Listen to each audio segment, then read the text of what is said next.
And I think away we go. So good morning, everyone. I'm Jane Barron with Rethink Travel Marketing, one of the founders. So appreciate you guys coming here. Day 4, we've made it. Little housekeeping before we start. Number one, if you haven't done any Christmas shopping at Shanga, go ahead and do it. They just won the Minor International Sustainability Project Award of the Year for that whole hotel group. They own 50% of Elawana. So some incredible crafts that you can buy there. The Land and Life Foundation, thank you guys who donated. We raised $750. The Rethink team is matching that. So we're sending them a $1,500 check for their work, which includes wildlife warrior programs, some medical missions, lots of great things in Kenya, Tanzania. We are going to be sending recordings out tomorrow, so don't worry about that. You will get a link for that. And now I get to introduce you to our keynote speaker for the day. 3 years ago, September 2017, I'm sitting in the audience at the APTA convention forum in San Diego. I'm speaking on Saturday. The keynote speaker is David O'Connor. He gets up and starts talking and is talking about all the incredible work they're doing with giraffes and leopards, all different kinds of things. At the time, he was with San Diego Institute for Conservation. And I had to rewrite my entire talk for the next day because he took my topic, but he was much better at it. So Sorry, there Jane. that was really that. So that was how we were introduced. And the great thing is, I'm going to Kenya on tomorrow. My negative COVID came in. David's going on Wednesday, and we're hoping that at some point during the trip that we're going to be able to meet and at least have drinks. So David is the president of Save Giraffes Now. He also was with the San Diego Institute Zoo Institute for Conservation, I think is what it's called. And thank you, I got an incredible behind the scene tour of the zoo there because of David. And he is going to talk about the plight of the giraffes worldwide, the silent extinction. So without any further ado, David, you're on. Oh, thank you so much, Jane, and thank you everyone for joining in this talk and being willing to hear the story of giraffe and some of the work that we're doing to try to save them. So I'm going to attempt to try and share my screen here and begin the presentation. So Jane, please let me know if I don't do this correctly. So here we go, and then. And you're in. Okay, and is it in full presentation mode, Jane? It is. Okay, great. Well, here I am hamming it up in front of perhaps definitely my favorite species a few years ago, the reticulated giraffe in northern Kenya. And please, after this presentation, please feel free to reach out to me via email. My email address is there, or via Instagram. Let's see here, I'll proceed onwards. So today I want to talk to you a little bit, obviously, about giraffe. And as Jane rightly introduced, unfortunately, the story for giraffe is a bit sad. And they've been undergoing what we were calling the silent extinction. They've been slipping away over the past few years. And our organization was founded to try to work with our partners across Africa and to try to prevent giraffe extinction now, as opposed to in 10 years or 20 years. So we're trying to incorporate the latest science and then work on community-led conservation projects across Africa, solely focused on giraffe and the people that live alongside them. It's a very young organization. It was only founded about a year and a half ago by Susan and Richard Myers, who are based in Dallas, Texas, who have a huge passion for Africa and philanthropy and giraffe particularly. And it's kind of a testament to sort of how overlooked giraffe are, in that just in 18 months alone, Save Giraffes Now is the second largest giraffe-focused conservation organization in the world in terms of impact on the ground. So it just shows you how little has been going into giraffe until very recently. And to give you a sense of where we're working at the moment, this is just showing, and I'll get into this later, where giraffe currently live across Africa. And as of now, Save Giraffes Now is working in 8 countries on various types of topics, ranging from research to protection to reintroductions to community work. You know, it's sort of, we try to take a very entrepreneurial type approach to working with our partners to try to affect change for giraffe, but also to bring benefits to the people that coexist with them. But why giraffe? Why are we looking at giraffe? I've sometimes called giraffe the forgotten megafauna. And you know, you think giraffe are so famous and so beloved throughout the world. I mean, they're in children's books, they're in paintings, they're in popular culture. But compared to other iconic animals like lion or elephant or cheetah, we just know fantastically little about giraffe.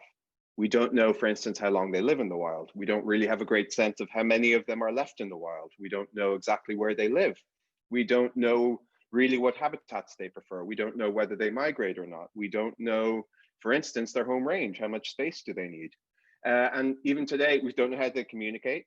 And even today, we still don't know why they have the long necks. So there's so much that we don't know about giraffe, which makes it obviously fascinating because we're learning so much every day. But what we do know is that they are in trouble. And you know, a testament to how little was known, it was just in 2016 that it was found out that genetically speaking, there are actually 4 separate full species of giraffe, not just one species. There's 4 separate full species of giraffe: the northern, the reticulated, the Maasai, and the southern. And each of these giraffe, genetically speaking, are as different from each other as a polar bear is from a brown bear. So they really are quite distinct species. And even just last year, again, trying to come up with understanding where giraffe are, which is sort of the first step to really trying to protect them. It was only last year in a paper I was led the writing, we tried to gather the best information from across sub-Saharan Africa in terms of aerial surveys, people's monitoring on the ground, expert opinion, tracking data, and we were able to update the geographic range maps for giraffe, which before were sort of guesstimates. So this map here is showing you the most accurate range that we have for giraffe currently in the wild. And you'll see along the top there, those sort of, they look like yellow islands. That is where the northern giraffe species are found. The blue area is the reticulated giraffe species. And you'll see the kind of shaded bit is, we don't know whether or not giraffe are still in that area. We'd have to go in there and do an aerial survey or get some people on the ground. We think there are, but we don't know how many. But we can't prove absence. So we're saying, okay, there might be some there, but we don't know. But you can see the reticulated giraffe are pretty much only restricted to northern Kenya. Then below that in the red are the Maasai giraffe, mostly in Tanzania, a little bit in Kenya, and then a little bit in Zambia. And then down the south, we have the southern giraffe across the southern belt of Africa. But you can see there that giraffe their range is sort of like pockets or islands. So it can really say that their range has kind of declined. And if you look at it historically, this is the same map of the current giraffe distribution. Overlaid, that sort of yellow is their historic range across Africa. So you can see how much their range has been restricted from about our best records from 300 years ago. And they've declined in range by about 85%. So that's a huge decline for giraffe range across Africa. And unfortunately, the numbers of giraffe have declined as well. The IUCN in their assessment in 2016 and 18 have estimated that giraffe have declined about 40% in the last 30 years. They're already extinct in 7 African countries. So there's the IUCN estimate there's about 100,000 giraffe left in the wild. It's the best estimate we have. It's not very exact, but it's the best estimate we have. And if you put that in context, there's probably 4 to 5 times as many African elephant left in Africa than there are giraffe. There's probably about 500,000, 400,000 African elephant compared to 100,000 giraffe. And then when you break it down by species, unfortunately, the story is even sadder for many of them. You can see the northern giraffe are really in trouble. There's only about 5,500 of them left in the wild as a species, and they will qualify when assessed as critically endangered. The next step for them is extinct in the wild. The reticulated giraffe and the Maasai giraffe are listed as endangered. And then thankfully, the southern giraffe across southern Africa, they're actually doing okay. They're probably about 50 or 60,000 southern giraffe left. So thankfully, they're doing okay. So we're obviously putting most of our effort into the first 3 species to really try to affect change and move the needle for those giraffe. And why are giraffe declining? Of course, it depends on the country and depends on where you are.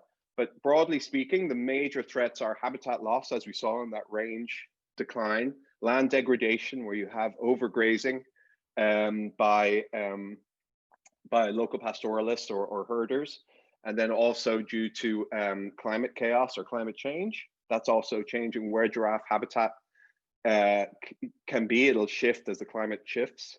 And then, of course, in certain areas of Africa, there's very heavy illegal poaching.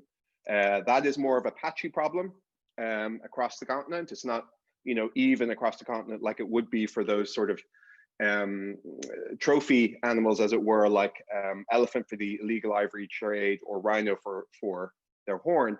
For giraffe, it's mostly bushmeat. Maybe some local parts are important culturally, locally. And there doesn't seem to be much trade going out of Africa of giraffe parts illegally. The other big threat that I think is coming for giraffe is the coming development of infrastructure. Africa as a continent is developing rapidly in many countries, and as it should be. Obviously, those countries want to develop. They want to have electricity, great roads, all the things and communications that we all wish for where we live. But you can see in this map here, those dark spots or those dark patches again are the giraffe range. Overlaid on that is the best map we have of either infrastructure development projects like pipelines or highways that are either under construction now or will be constructed in the future. They've already been approved or are going to be upgraded. And you can see, especially in Kenya and Tanzania, how they are going to crisscross and dissect and chop up the remaining giraffe ranges. And that's going to be a huge problem. And that's why we're really focusing on some of these areas to try to understand where giraffe are and how they move across the landscape, so we can try to mitigate and work with the engineers and the planners and the governments to try to minimize the effects of these coming infrastructure, that they're coming. There's no doubt about that. So we have to start working for that now.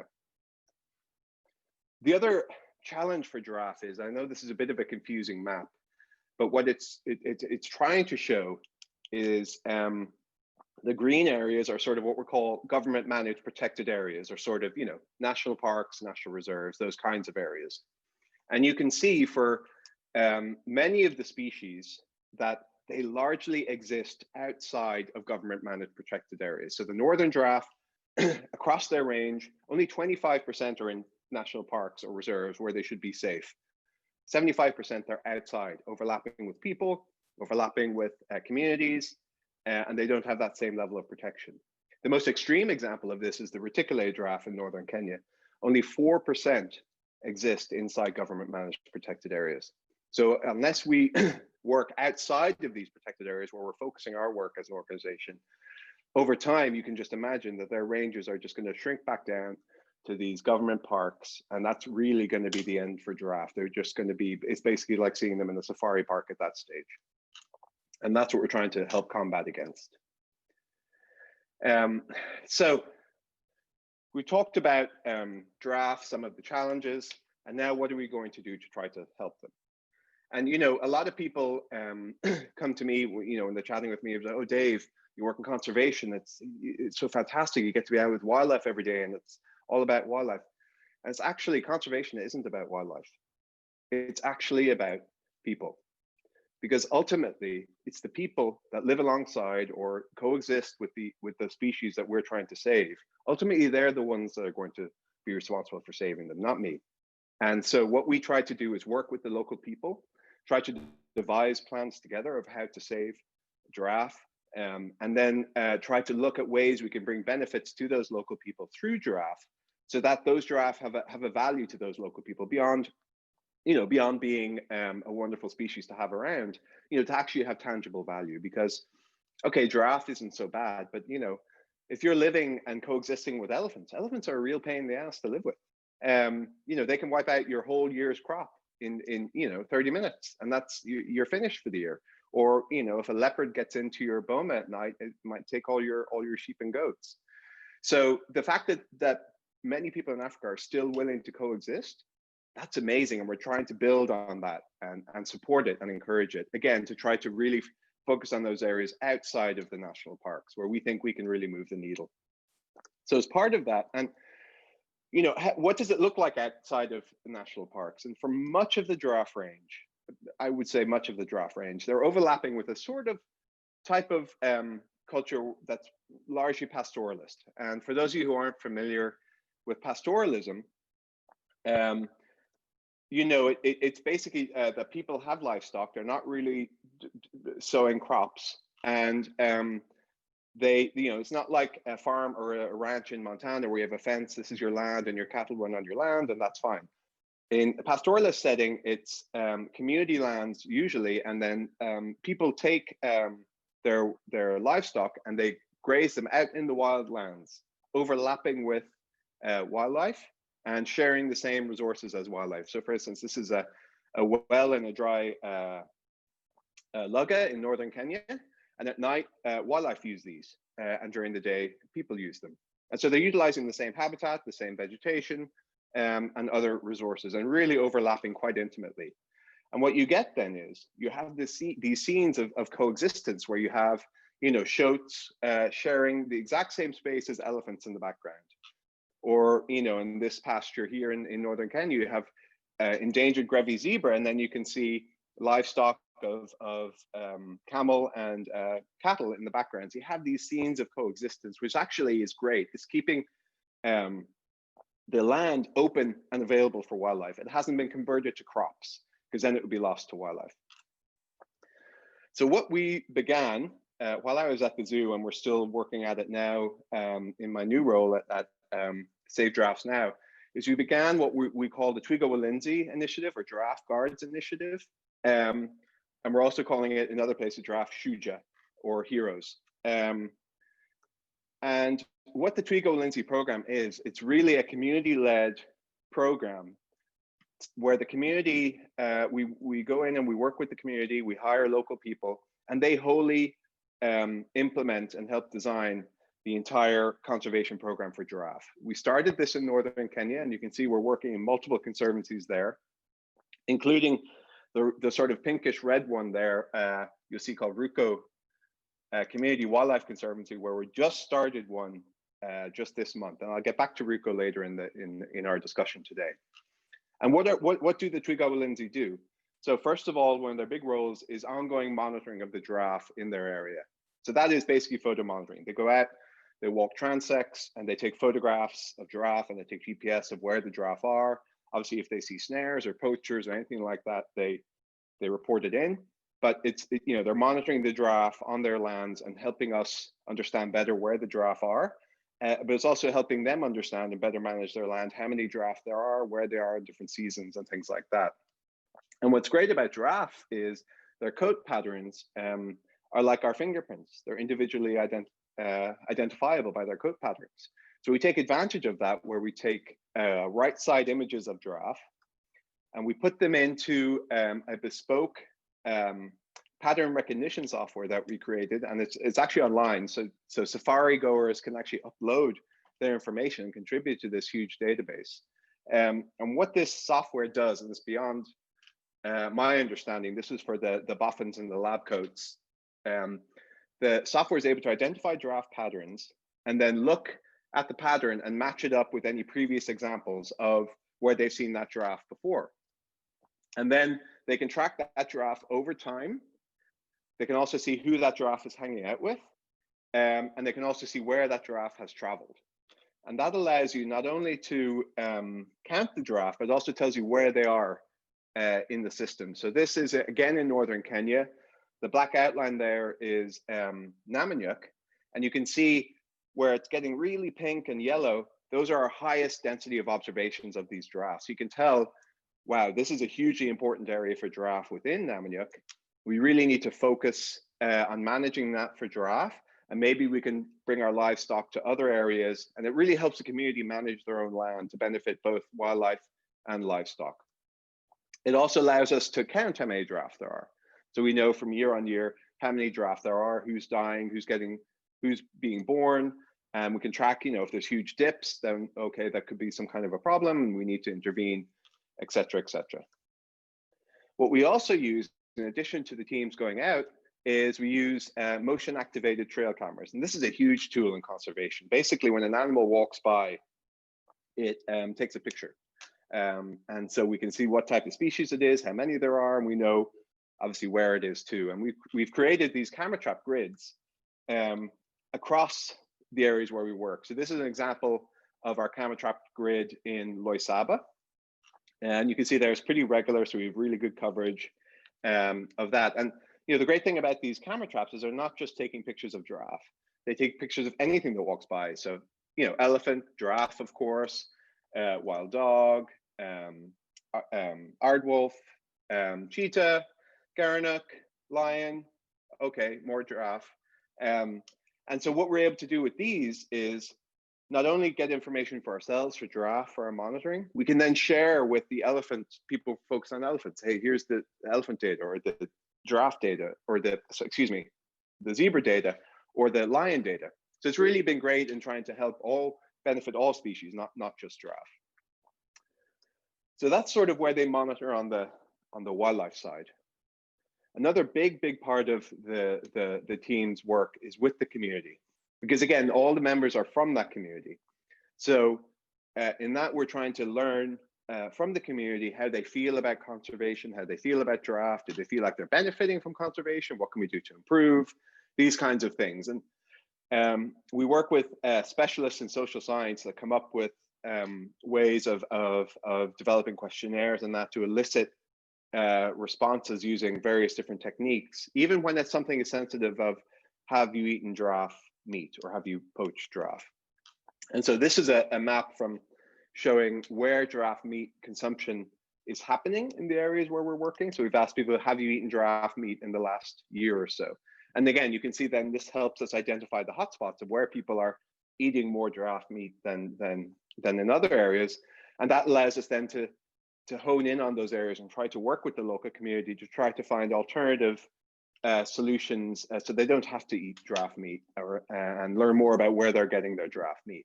The good news is we did these surveys in 2016, 2017. We repeated them in late 2019.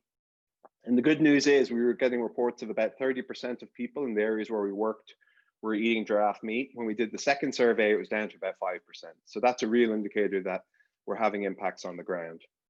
In addition, for this sort of the meat side of it, we're also working with the Kenya Wildlife Service and Giraffe Conservation Foundation on a bushmeat forensic study, where they're going to several spots around Kenya and testing and buying all different types of meats and testing which are giraffe meat, which, so they'll know where the illegal meat's being sold, because we do know from preliminary tests on the meat that a lot of these places are selling giraffe meat. They're not necessarily telling people it's giraffe meat, but they're selling it. So we'll be able to see that and then get with the authorities, and they'll do a proper investigation and try to, trace back where the meat was from and to prosecute people.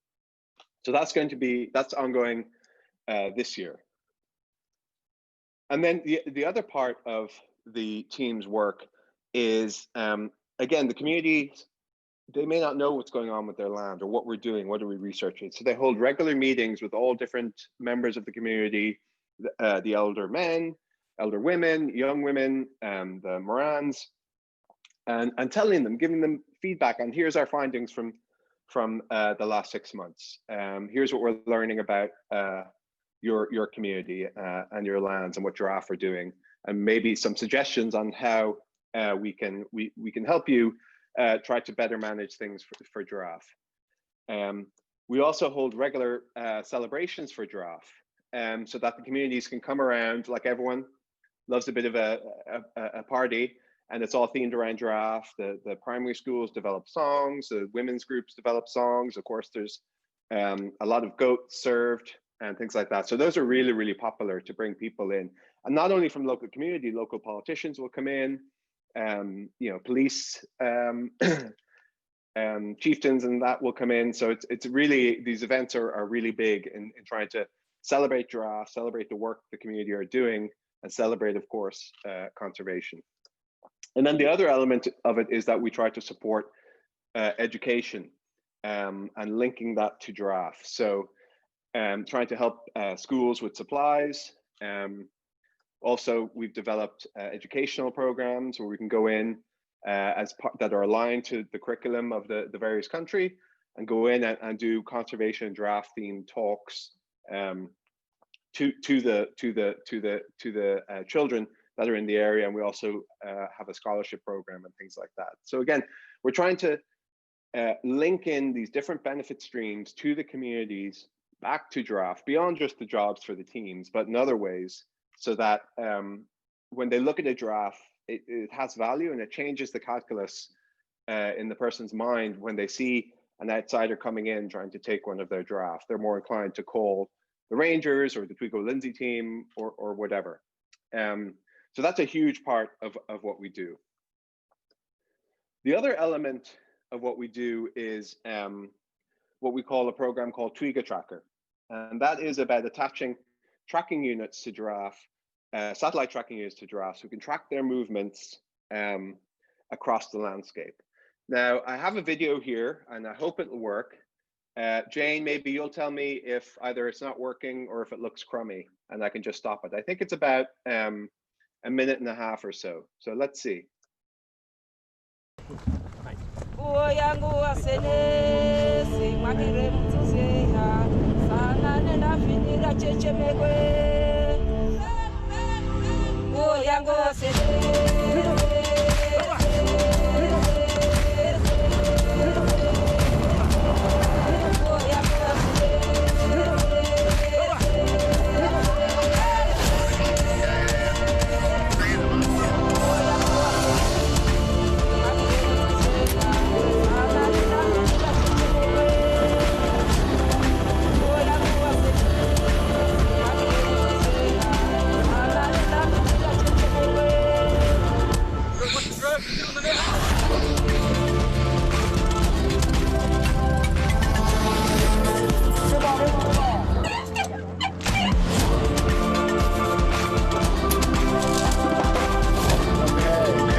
So that sort of highlighted this program that we have, this Twiga Tracker program. And as you can see, it's pretty intense to bring down a giraffe. The giraffe don't do well under sedation.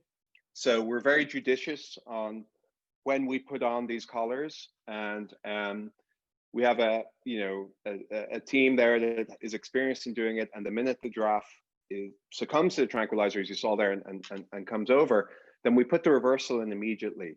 So that while we're attaching the unit and taking the measurements, the giraffe is slowly waking up so that it doesn't sort of choke on its own saliva when it's down, or some of the other problems that can happen when a giraffe isn't standing up.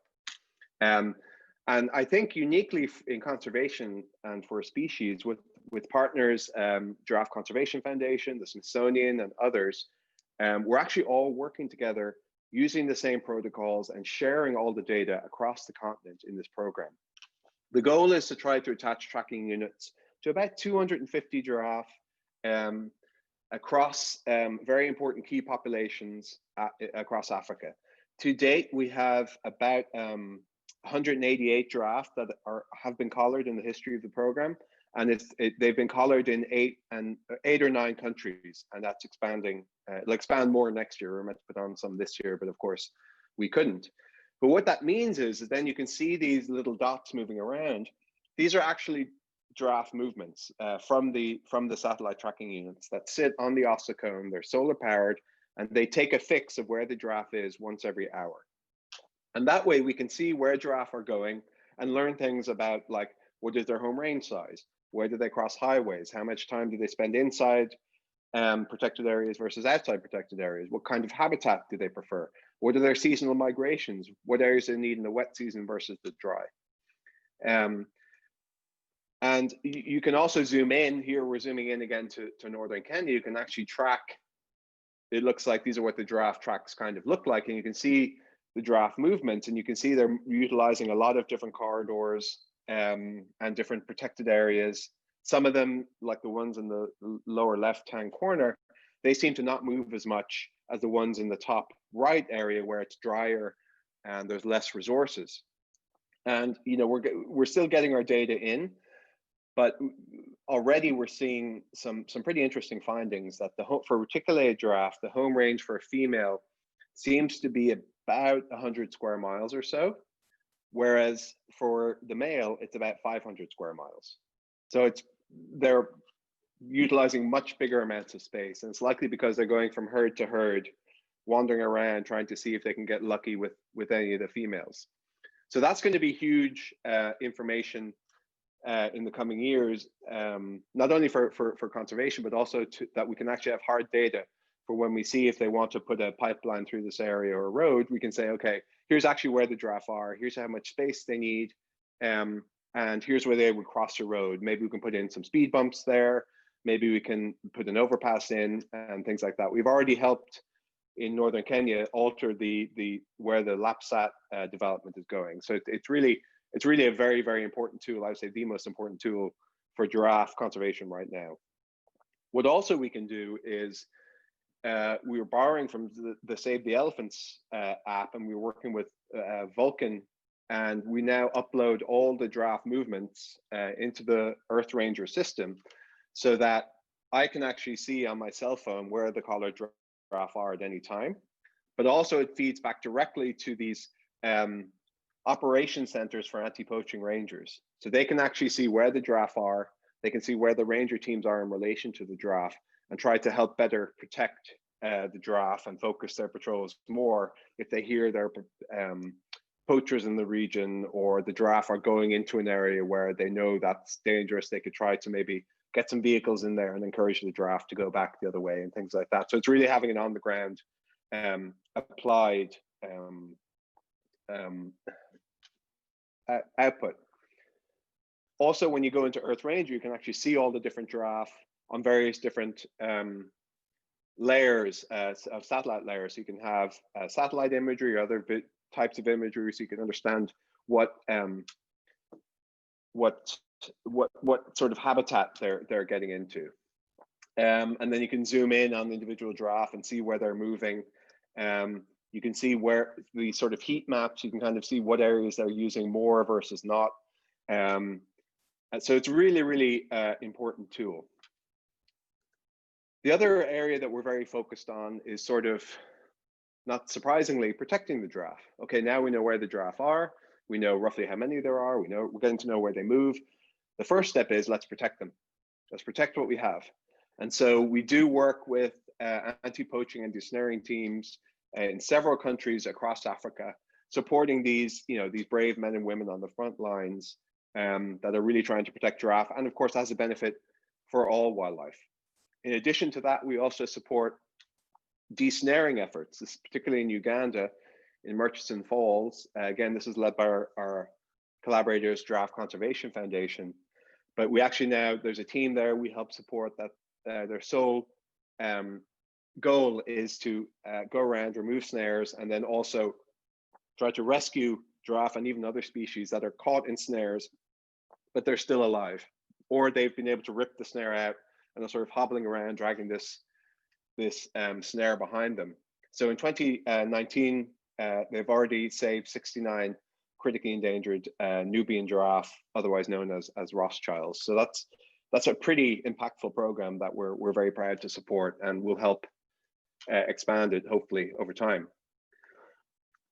Here's another example of a team we're supporting in northern Kenya. This is operating up near the border with Somalia, a very, very unstable area, especially with the Al-Shabaab terrorist group there. And this team is very mobile. They're specially trained, and they're having pretty big impacts on the ground. You can see their impacts on 2019 alone. And this relates back to Twiga Tracker, this 9-3 team and the Twiga Tracker, because I'm about to show you a very, very special giraffe here.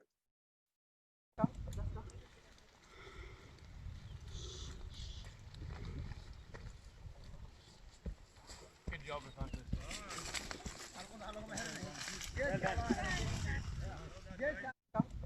So just last weekend, we got word of they'd spotted the last known white giraffe. That is a leuconistic giraffe. It's extremely rare. We only know of two right now. The other one, unfortunately, was killed by Al-Shabaab as sort of a way of flexing their muscles and for political reasons. So we really wanted to protect this last white giraffe. We went in there last weekend and we attached a satellite tracking unit to that giraffe. And so now that 9-3 anti-poaching team will always know where that giraffe is and can help try to keep it safe over time. So again, that kind of shows how two elements of the program come together to help giraffe. Another big area where we're supporting and working with our partners is giraffe orphan rescue and re-release, which is pretty self-explanatory, where we're working with people on the ground and communities to help those giraffe that have been identified as orphans because either their mother has been poached or been abandoned for some reason due to drought or what have you. They're actually brought in and cared for. And as we all know, giraffe are just the cutest babies in the world. But what's really, really great about this program is it's very successful in re-releasing them back into the wild. So far, since we started supporting it, 9 giraffe have been re-released back into the wild. We're supporting 2 orphanages, one in northern Kenya and one in Botswana, and we're looking to expand that over time when we find the right areas where we think there is need. And here is one of the orphans. Of course, they can sometimes come back and say hello, but it's great to see the success of this program for these giraffe. And again, remembering that these are endangered giraffe, there's only 15,000 of these left. So each giraffe does matter. And thankfully, 2 of the orphans have already given birth to their own babies and are turning out to be great moms. So they've been able to fully reintegrate into the wild and join wild herds, which we're absolutely delighted about. And then another important part of the work that we do with giraffe is rewilding and reintroductions. So you may remember this map. The dark patches are where giraffe are currently. And then the sort of yellow areas where their historic range. And again, you can see how much it's been reduced. But I want you to focus in specifically on the northern giraffe, because you can see those yellow patches there are where northern giraffe are currently. And that outline in yellow is kind of my best guess of their historic range. We don't know, obviously, exactly where they were, but that's sort of my best guess. So you can see how much they've been restricted, and they look like islands. So really, these giraffe are trapped in these islands and they can't get out, especially the case in Uganda. It's an extreme case of this. They're all trapped in these national parks and they can't get out of these national parks because there's no habitat left for them. Similarly in Niger. So if you want to expand their range, they can't do it by themselves. You literally have to put them in a truck and bring them to a new area. And that's what we're doing. And that's what we did in Niger and in other places. And so far with these rewilding efforts, that's the giraffe range now. We've been able to expand it to these areas here. You see a lot of effort has been gone in Uganda. There's a big success story in Niger.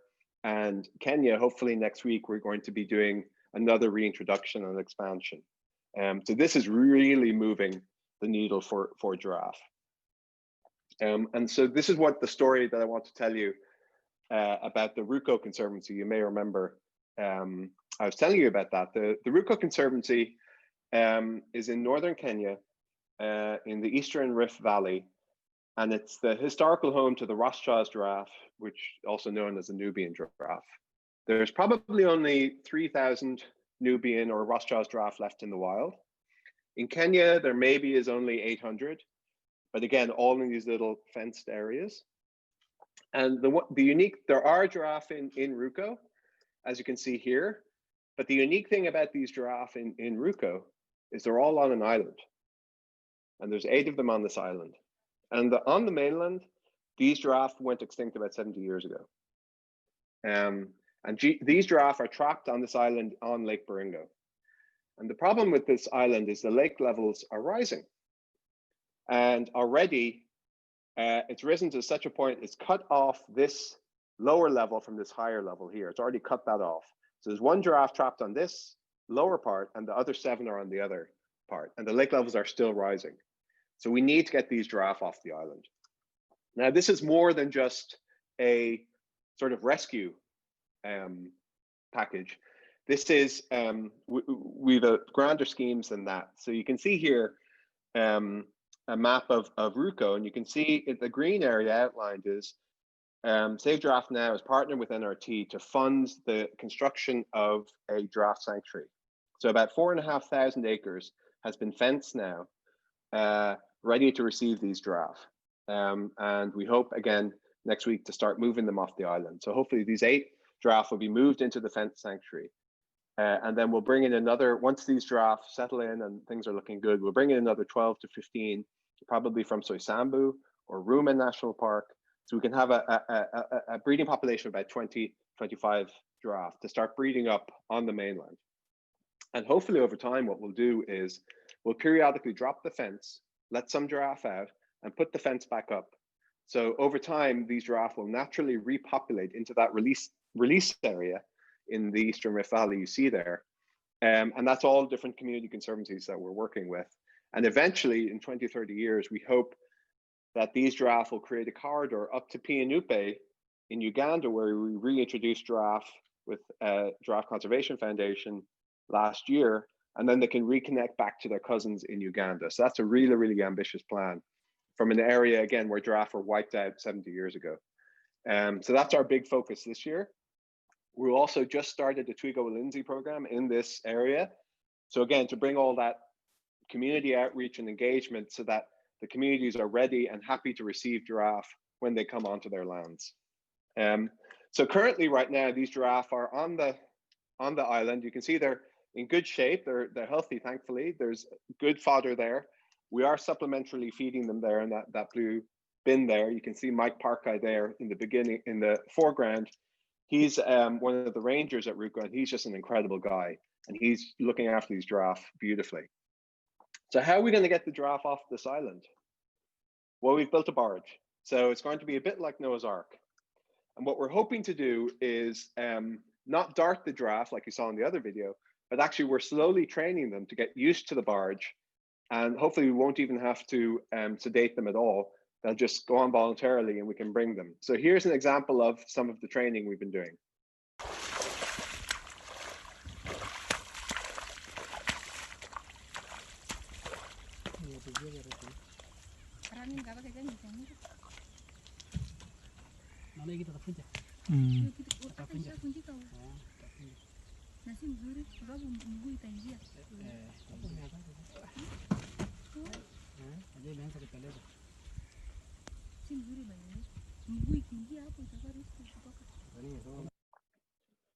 So thankfully, some of the giraffe are getting on voluntarily, and we're going to continue to train the others. Worst case, we will probably maybe have to dart 1 or 2 of them and to help get them onto the barge. In case you're wondering what's tempting them onto the barge, mangoes. So who knew? Giraffe love mangoes. So hopefully, all going well, fingers crossed, in a couple of weeks, I can send you guys some photographs of giraffe on a barge sailing to safety on the mainland, which I think is going to be pretty zany looking. And before I leave you today, I wanted to tell you about an upcoming sort of giraffe safari we're putting together for 2022. And we're doing this safari. It's going to be focused in northern Kenya, primarily because of Ruco and some of the other great initiatives, and we can cover 2 of the giraffe species there. So that's sort of why we picked Kenya, and of course they have such wonderful lodges there, and it's such an exclusive area to be able to go. we're doing this with Marnie, in partly with Marnie at Tribute Travel, if any of you know her. So if any of you are interested in this or would like to talk to her more, please reach out to Marnie.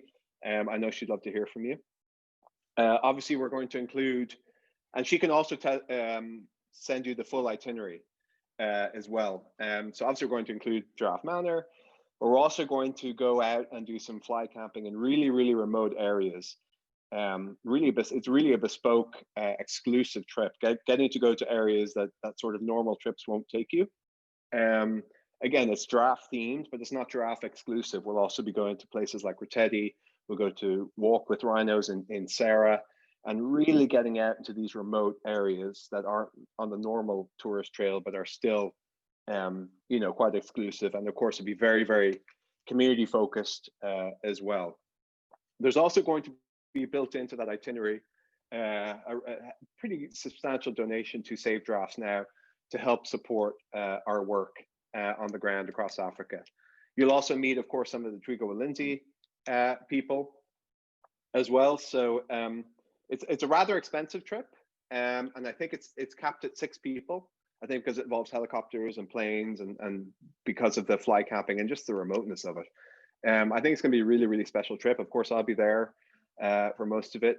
So anyone who you think might be interesting to me blabbering on, I can be there to give insights and special access, and some of the NRT people will be there as well.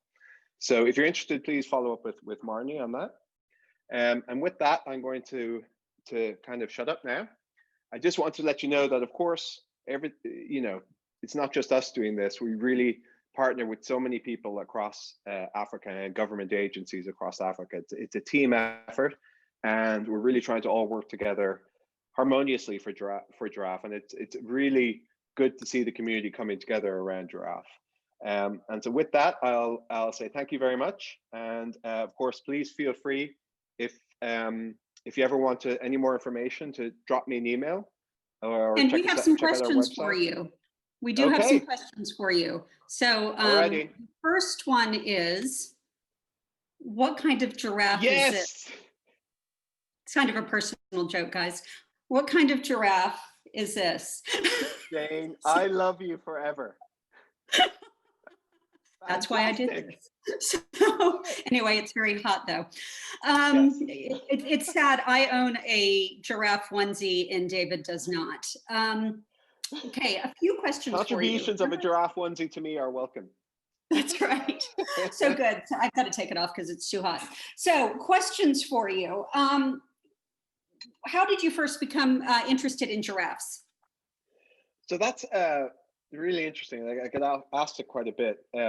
To me, I was a kid growing up in Ireland. You would wonder why I would get interested in giraffe, but to me, they were always reminded me of kind of like dinosaurs you'd see in books, because they're so unique looking and just unbelievable. So I was always interested and loved them growing up.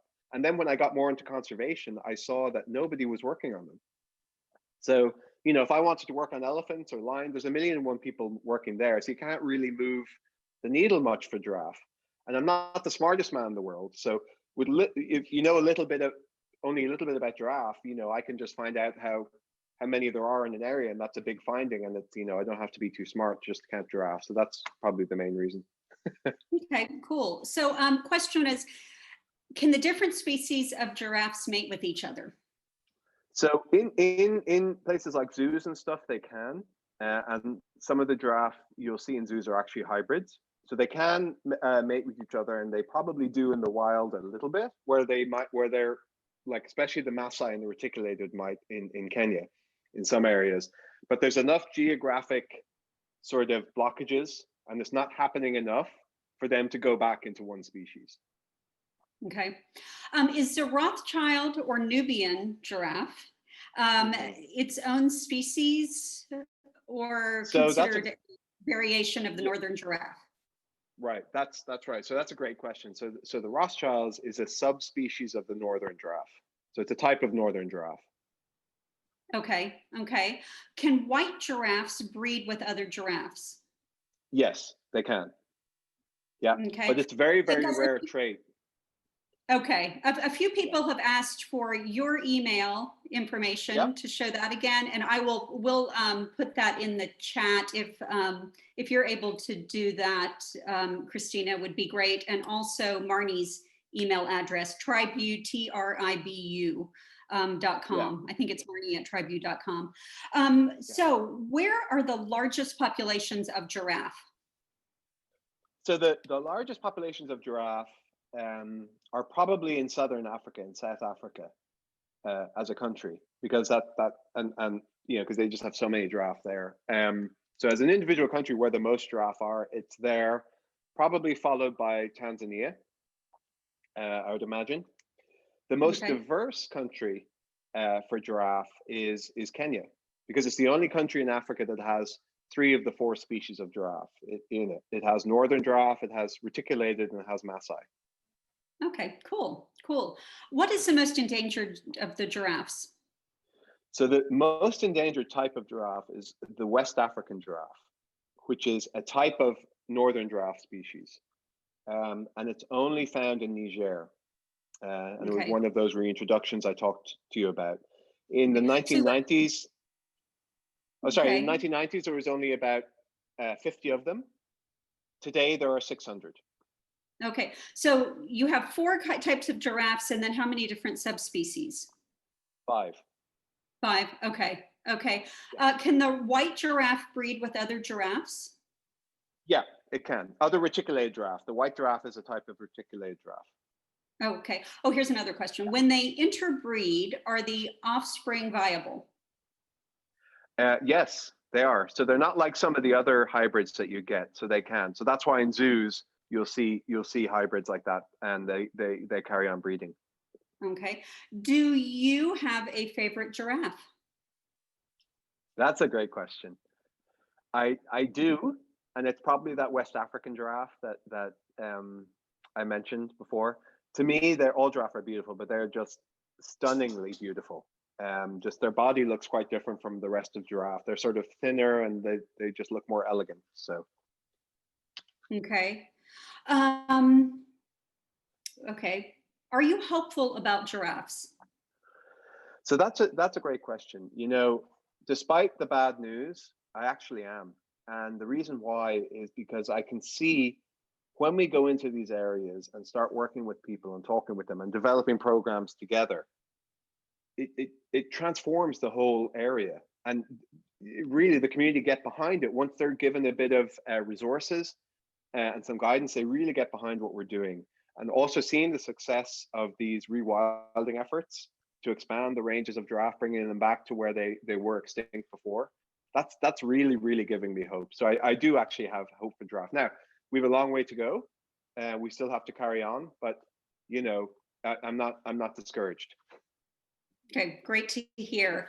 Thank you so much. Guys, we have 12 minutes until the next presentation starts. David, so many people are saying they've learned so much. Thank you. Awesome. Thank you for the amazing work you're doing. So greatly appreciate it. Well, thank you, everyone. Thank you for Yeah, listening, and I'm I hope looking I forward didn't bore to you. having drinks with you this month somewhere in Kenya. Exactly. I'll see you next week. Great. And yes, we have recorded this, and we will be sending this recording out to everyone. Great. Okay. Thanks again. Guys. Bye.